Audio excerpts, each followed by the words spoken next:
Hello and welcome to TVB News. Former lawmaker Lam Chuk-ting and 6 others were found guilty of rioting during a Yuen Long mob attack in July 2019.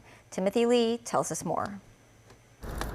The verdict was reached today for the trial that lasted for more than 50 days. 6 suspects, including Kwang Ho Lam, arrived at the district court on their own this afternoon, while Lam Chuk-ting was taken to court in a prison van. The case involves former lawmaker Lam and 6 others being charged with rioting at Yuen Long MTR station on July 21, 2019. Judge Stanley Chan explained the reasoning behind the sentences, saying lawful gatherings could become illegal and violent over time. He added that while physically appearing at the site of the riots is not illegal, the verbal act of encouraging the rioters is an offense. Lam Chuk-ting, who was a lawmaker and district councillor at the time of the incident, said he arrived on site to help mediate. However, the judge noted Lam's well-known political stance and doubted his ability to actually calm the rivaling parties on July 21st. The judge said he thinks Lam was doing the opposite on that date. The judge described the 7 suspects' involvement simply comprised the first part of the riots, as white-clad individuals were engaged in physical attacks afterwards. Lam also made 3 social media posts at the time containing politically charged rhetoric, which judicial authorities believe attracted more people to the MTR station. The former lawmaker also told the crowd not to back down in Yuen Long, which the judge said worsened the situation. The judge said Lam arrived at the scene for political gain and criticized the large number of armed individuals at the station, which aimed to rationalize acts of violence. Lam appeared calm after the sentence was handed down. According to the law, acts of rioting could result in a maximum sentence of 10 years in jail. The former lawmaker, who was also involved in a separate subversion case, was earlier sentenced to 6 years and 9 months behind bars. Timothy Lee, TVB News. Chief Executive John Lee is on the 2nd day of his duty visit in Beijing. Lee met with the representative of the Hong Kong General Chamber of Commerce in China. He indicated that the group will facilitate opportunities for Beijing and Hong Kong's business cooperation. The council said some of its members hope to see the Hong Kong government provide more tax concessions for talented people in the science and technology field. The council also said that Beijing and Hong Kong are like family to each other. Lee also met with representatives from top Chinese universities, including Tsinghua and Peking University. They shared an overview of the situation of Hong Kong students studying in Beijing. The progress of graduates from those universities participating in the Top Talent Pass scheme was also discussed. Chief Secretary for Administration Eric Chan will depart for Beijing tomorrow to join Chief Executive John Lee on his duty visit. The CS will depart at dusk after attending an event for the National Memorial Day for Nanjing Massacre victims. During Chan's stay in Beijing, he's expected to join Lee in meetings with ministries. Deputy Chief Secretary for Administration Werner Chuk will be the acting Chief Secretary for Administration during Chan's absence. Phone fraud has become increasingly common in the city. The police recorded 874 cases of fraud involving scammers pretending to be officials during the first 10 months of this year. That's more than double the amount of cases reported last year. Celine Chan reports.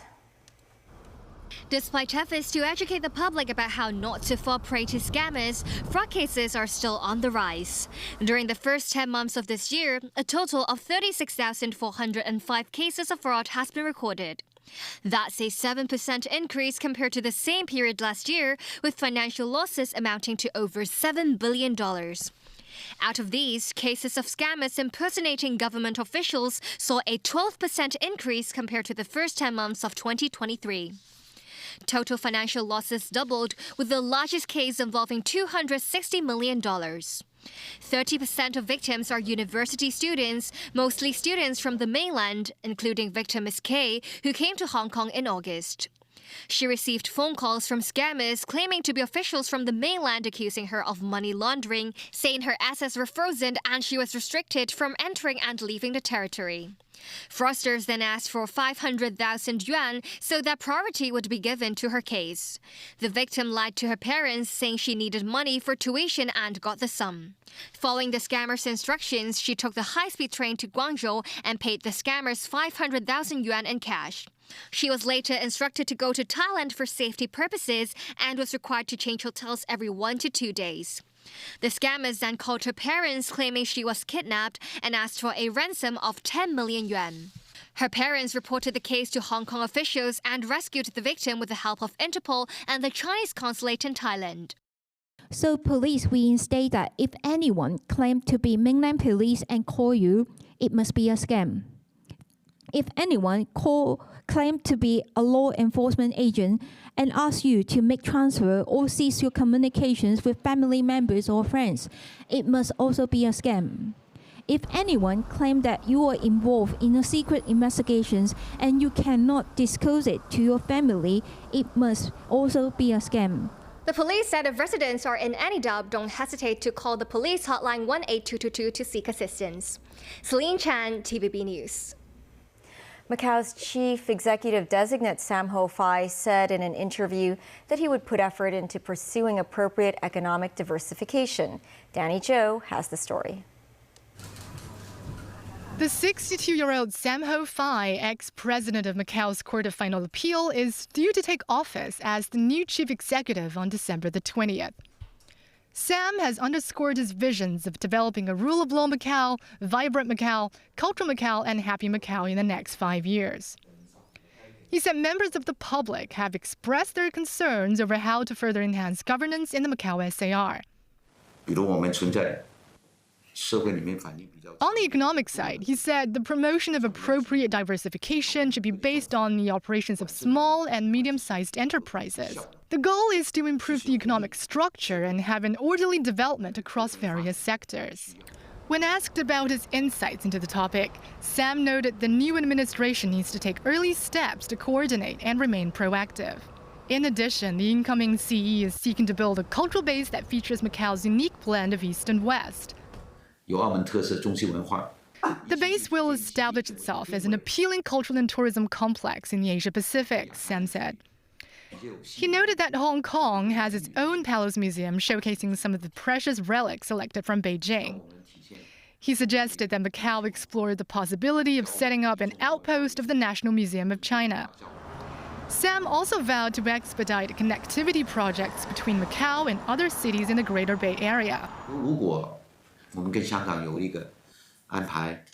He expects to work out an arrangement with Hong Kong to streamline arrival procedures for international travelers heading to Macau. Sam added that the Macau SAR's fiscal reserves have amassed over 610 billion batakas as of September this year, a record high in the history of the city.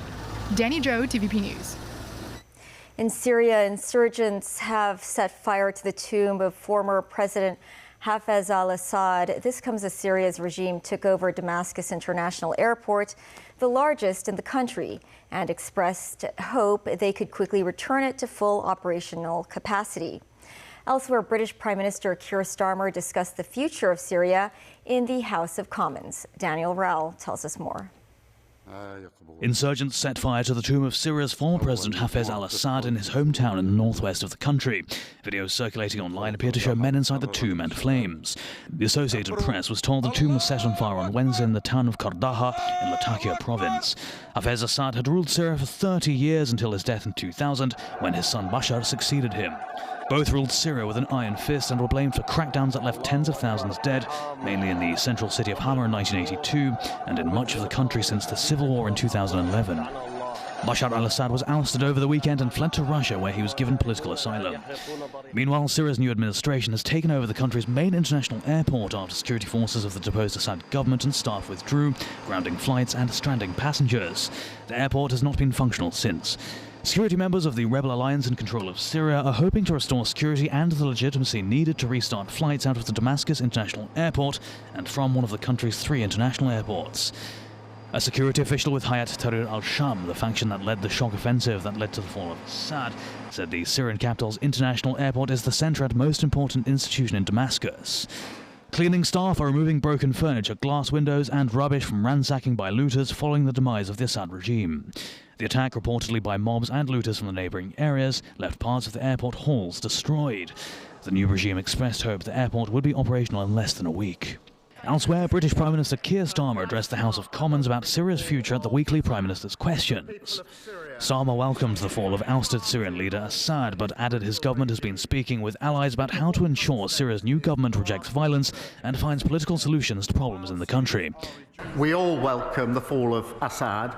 I hope this can be a turning point for Syria, and that is why we've been speaking intently and intensely with our allies in the region across the globe about how we ensure that this is peaceful, it is political, and it's a rejection of terrorism and violence. This could be a Dan Orell, TV News.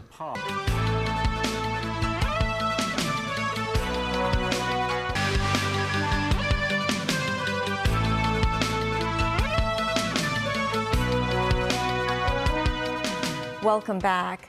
The opposition in South Korea have submitted a new motion to impeach President Yoon Suk-yeol. Parliament will vote on Saturday. Yoon survived the first attempt to impeach him last weekend and has defended his decision to impose martial law. David Garrett reports.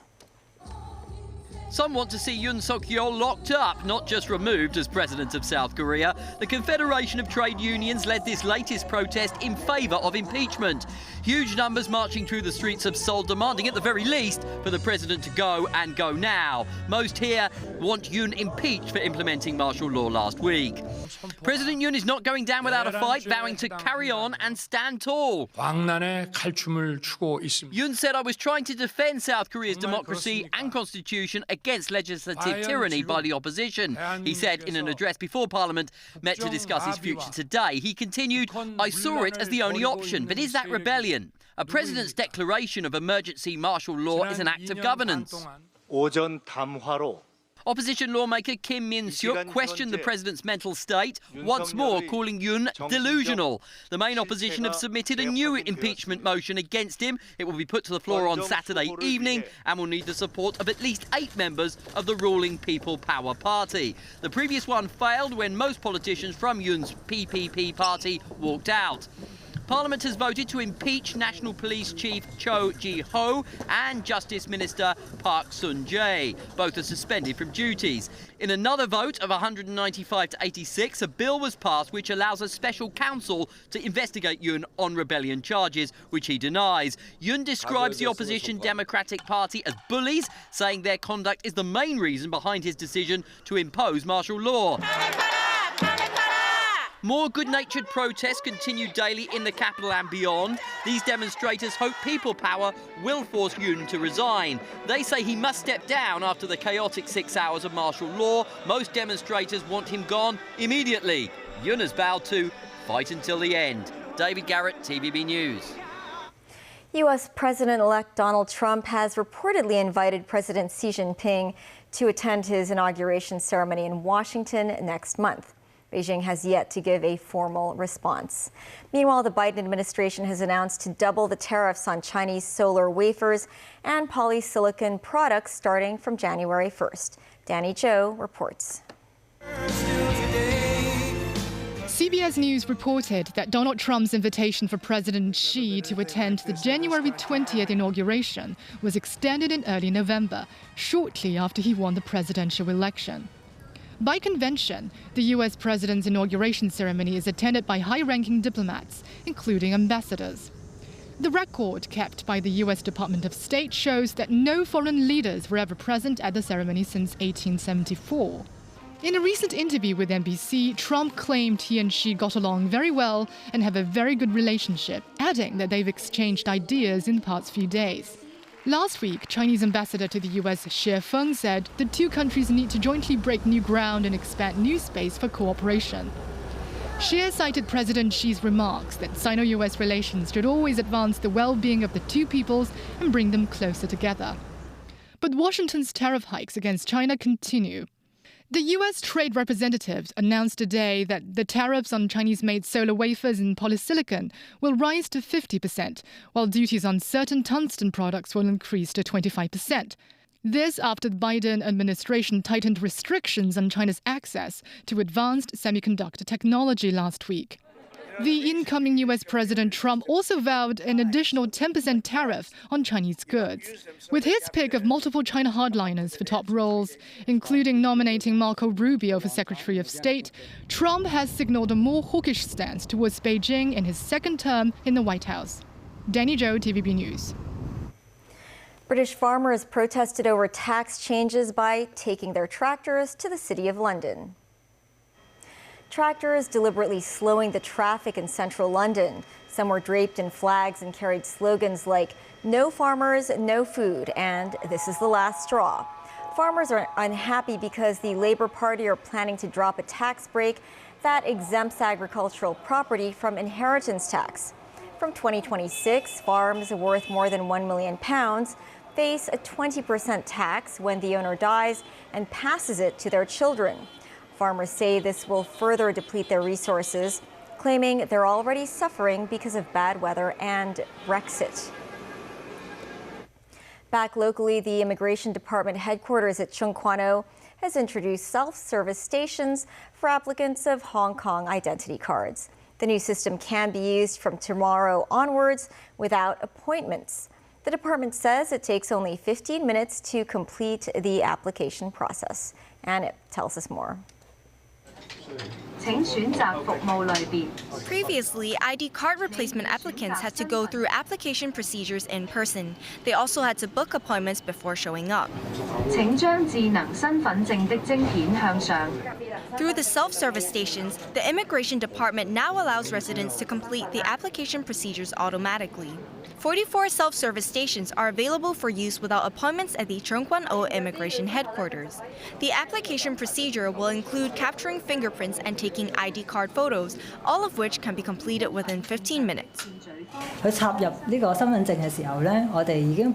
Immigration officials say if applicants find it difficult to complete their application, they can seek help from officials. 3 categories of residents may use the self-service stations: those who need to get their adult Hong Kong ID cards, applications for a smart ID card, or people who are given permanent residency. All users must be aged 18 or above. Through the new service stations, the Immigration Department expects to receive an extra 4,000 applications weekly, increasing the original number by 1.5 times. In addition to ID card applications, the self-service stations can also process applications for Hong Kong passports. Ann Ip, TVB News. Former media tycoon Jimmy Lai continues to take the stand to defend himself against national security charges. Today marks day 108 of Lai's trial, which took place at the West Kowloon Magistracy. The defense displayed a message sent by Lai to former Apple Daily columnist Simon Lee in July 2020, in which Lai noted how former U.S. President Donald Trump would actually sanction China compared with Joe Biden's empty words. When asked whether he was directing Lee to post the content on social media in order to seek American sanctions, Lai noted Trump already made promises to sanction China during his presidential campaign. Responding to why he continued discussions with Simon Lee about U.S. sanctions after the national security law came into effect, Lai said he was not careful enough and did not advocate for sanctions against China. That's the news. Thanks for watching. Bye for now.